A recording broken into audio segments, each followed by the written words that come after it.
Starting December off in an explosive way.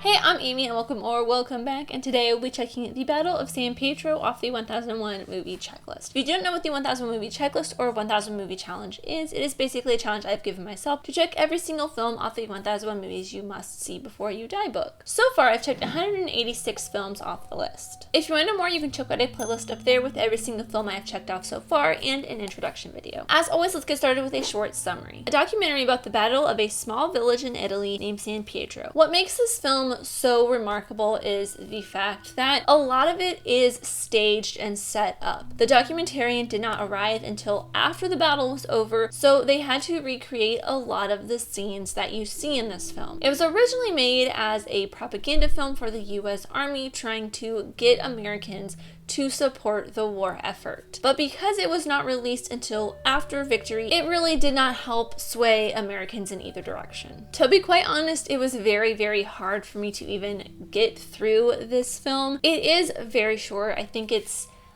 like 30 to 40 minutes. It's on Netflix if you really want to watch it. It's pretty interesting, but at the same time, it's very dry, it's very boring, and it slogs. It slogs. That's weird. It's hard to get through. It's like walking through soup. It is really, like, seriously just a narration of what the Allied forces went through to get to San Pietro and to take it back. If military plans and strategy is something that you're interested in, though, it could be quite interesting to you. It's just not something that I necessarily care about all that much. But even with all of the staging, it does show just how terrible the war can be and how terrible this battle was specifically. Over 1,100 soldiers' lives were lost, and many of the Italian citizens lost their lives because there were bombs and traps hidden throughout the city that would get set off while they were being cleaned up. And it took so much of a fight just to even reclaim San Pietro back. And because it is such a dry documentary and everything looked the same, it was either war footage or a picture with army strategies on it. It was hard for me to choose a clip, but the one that I chose really showed the fruits of everyone's labor. As the battle passed over and beyond San Pietro, westward, townspeople began to appear, coming out of their caves in the mountains where they had stayed in hiding during the enemy occupation.